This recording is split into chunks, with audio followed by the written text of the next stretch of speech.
Google's got smart glasses coming, a bunch of them, and they're coming in the fall. How many? How much do they cost? Well, I can tell you how many. I just can't tell you how much they cost yet because Google has not announced that. But here at Google I/O, I got to look at the latest demos for both everyday eyewear that are also smart glasses, ones that have displays in them, and ones that are like a shrunken down mixed reality headset that you carry in your pocket. Let me explain.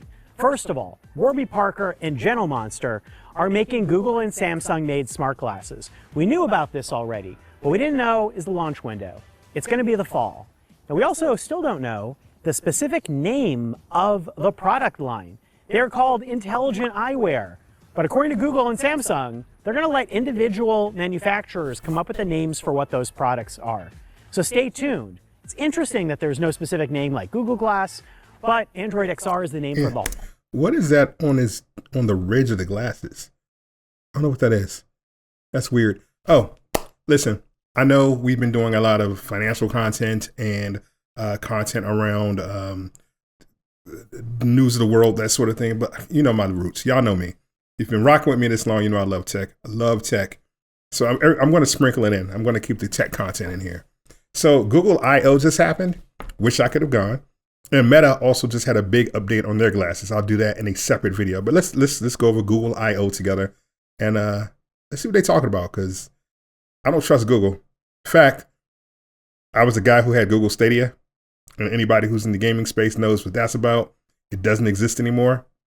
Google is notorious for starting something, looking at the data, and canceling it quickly. So I'm very hesitant to get into any new Google ecosystem. Chromecast, anybody? But that said, I am excited about what they're doing with these AI glasses. Just like I'm excited about Meta's displays, even though I don't love Meta, but the glasses are dope. I just don't like the AI. Again, that's another video, but let's check out what's going on here. Man, I wish I had this guy's job. So sweet. Platform. Samsung will tell more at Unpacked, which is coming up in July. And I'm just curious what they're going to be named and if people will be able to follow the thread of that. But I did get to see your demos on prototype glasses, which looked even better than the last time I checked them out. What's real? Okay, so let's pause there. So one of the things that gets me excited about the display and this whole AR future, I love the idea of having something in front of you all the time that you can interact with that nobody else can see. Now, I'm not too thrilled about the idea of playing games on these glasses. I get it. I can see how that would be cool, but I would imagine those are a tremendous energy drain, battery hog. I love the idea of pulling up maps or notes or text messages, just things I need to quickly get reminders of and then go about my business. But let's continue with the games thing. I don't know about that. Really impressive is that, first of all, this is using Gemini that you're already running on your phone, which means that you can tap into a lot of the similar apps. First of all, you could connect with Google Keep or Google Calendar. I asked it about World Cup games and then added the games to Google Calendar so you could just tap into the apps you're already using. I've saved all of Bosnia's World Cup games to your calendar. Also, it triangulates with your phone and your watch. So if you take photos on the glasses, you can then see it on your wrist, which is something I haven't seen in other glasses. It can basically act like a viewfinder. I don't know why anybody would do that, but I guess that's cool. Cool feature. I'm really curious about that.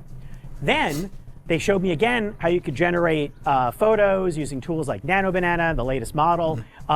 I challenged it by asking it to create the room that I was in, but generate it like a David Lynch film with 1930s cartoon characters all eating sushi. And it did it, except it wasn't the people in the room. It was like additional cartoon characters eating sushi with like a Twin Peaks floor. But I saw a preview of that photo in the glasses that also popped up on the watch and on the phone because it's all one interconnected system. It's not a set.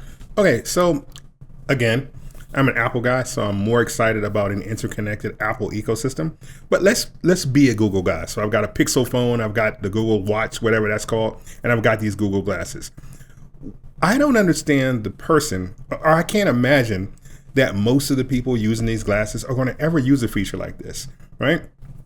I don't know why somebody would want to mix in Nano Banana stuff into, which is a great tool, by the way, into what they're seeing, show it up on their watch, and I guess go to their phone. I don't understand this use case. It's cool, I guess, for a small group of people, but I can't imagine that these will be functions that people would use on the average person would use on a day-to-day basis. You know, separate app. It's part of the whole Gemini Android experience. These glasses can do automatic translation. You don't have to set up the language in advance. So that's dope. That's useful. Listened to Portuguese spoken by someone who was Brazilian in the room. The glasses recognized that the speaker was Brazilian. It played back the captions and also matched the intonation, attempted to, of the speaker. And that also happened when someone in the room spoke French. And I listened to it and got a slightly delayed audio playback. I love how all of these glasses always talk about all the languages and the translations that they can do. Now, me being of African descent, my father's from Nigeria and he's from the Yoruba tribe. I've never seen any of these glasses, or really any of this translation tech, ever say, "Oh, we're going to let you do Yoruba or Igbo or any of that." None of that stuff, never. But yeah, whatever. That's a little bias coming out. Whatever. Little haterade. Got that. Habitant au Canada avec ma mère et mon chat. Because I lived in Canada with my mother and my cat. All right. Wow, that's cool. Now, I've heard things like that before with preloaded language sets, but this is automatically recognizing and translating into Google's existing, dozens long set of supported languages. I also noticed that it can even explain how to play a game. I sat down and played Chinese checkers, and it started to play the game with me, looking at possible moves as I was playing. And another thing I really love, which is dual display glasses. I looked at one of those with 3D interfaces, but that's not going to be coming until at least 2027, maybe later. Now, it's almost like augmented reality. You could bring up 3D images on the display glasses, and by tilting your head and turning your head from side to side, it uses the motion sensors, allows you to look around the object. Now, it's not the same as tracking the room around you like a mixed reality headset, but it's pretty close, and it gets along the path of where Samsung and Google are heading. But the thing that also really blew my mind is something called Project Aura, which I wasn't able to show in photos and videos before, but now I got to show you. It's Xreal's pair of new glasses that are display glasses that also work with a little processor puck that's basically like a phone, but not a phone, that runs a chipset that runs Android XR. Last year, Samsung Galaxy XR was like an Apple Vision Pro competitor, big headset. So there's a few, Xreal is a company that does this. There's another, Eno Air, I think they have something also. They're a pair of mixed reality glasses, or AR glasses, but they also have some kind of puck, I think. I have to go back and do a video on that. But they allow you to hook that puck up. It's like a smart puck. I think it's Android based, maybe. And it allows you to hook it up to any dumb terminal glasses, like the Xreal or the Ray-Ban Neo, any of those, and turn those into semi-smart glasses, which is kind of cool. All of these glasses are really exciting in different ways, right? But let's go. This is just a pair of glasses and that little processor. It does the same thing. These glasses also have a 70-degree field of view, which is bigger than other display glasses, smaller than a VR headset, but it's really good, and I don't really miss the extra field of view. It looks good enough. Now, what do you run on these? Again, you could connect with a Steam Deck, and you could connect your phone or a laptop, daisy chain it in. I played games on a Steam Deck, and then brought up a YouTube browser via the little processor puck, and played tutorial videos alongside Hollow Knight. So you could bring up other windows and run other apps, or even have Gemini analyze what you're doing on the Steam Deck and give you game advice or whatever, or you could plug in your iPhone and have Gemini access things on it. It's pretty wild, and yes, it's developer focused, but it's also just a mainstream product if you pay however much it's going to cost, which we don't know. One other thing that's amazing is you could vibe code on it. Now, I saw some demos of how you could use this to create vibe-coded experiences using Google's tools and run AR experiences right on the glasses. There was a vibe-coded version of an old VR experience called Tilt Brush where you could draw, except this was just created in a matter of days. And I also looked at experiences created in apparently just hours that were Gemini-based apps. One of them involved me just pinching on things in the environment and bringing up molecules that were representative of what that material was, and then having a conversation with the molecule. Okay, so I don't think we need to watch that. We're pretty much done with this anyway. There's about a minute left. The thing that's exciting that I still geek out over when I look at this new tech is how this stuff is integrated into my daily life, right? So for example, when I started this whole VR journey, I was all about escapism, right? I'd gotten tired of flat traditional gaming. Fine for its place. I've been doing it for years, right? But I wanted a new way to enhance those experiences. I wanted to experience those things in a new way.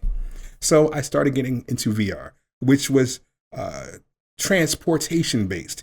It took me from my world and took me to a new place. And that was exciting at the time. VR has run its course. I still love it, but through various factors, limitations in hardware, cost, inability for developers to create the same type of substantial experiences that you get in 2D, the cost of financing these type of things, VR sort of hit a wall that I don't know if it's going to recover from. But the cool thing to come out of VR was mixed reality. That's actually probably the coolest thing to come out of the MetaQuest. And what it does, it allows you to see the real world and then place basically computer interfaces into that real world. So you can basically display your game or whatever the app is and put what's basically kind of almost hologram like into the real world space. XR, these new mixed reality or AR glasses, are kind of along the same thinking. You still see your real world through a real pair of glasses, and then technology is imposed on top of that experience. And that's really cool. That's exciting.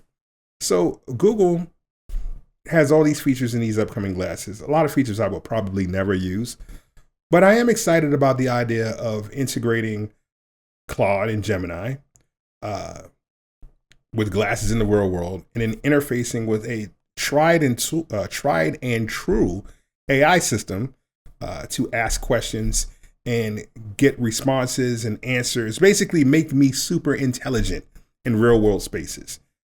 Take my human limitations, my inability to translate languages, my inability to process data, but then get instant data about anything I'm looking at my fingertips, that to save information, to recall information, see somebody, remember who they are, remember the data about them, and have a forever note card about who they are and reference them if I need to see them or talk to them or engage with them in a business capacity in the future.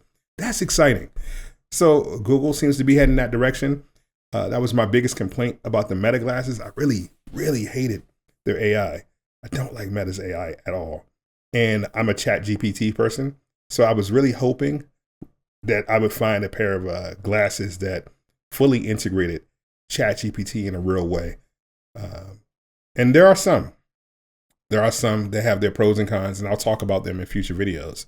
Haven't played with them myself yet. I've only seen other reviews. So if you're out there, if you are a company that's making these glasses, hit your boy up and we'll talk about them on the channel.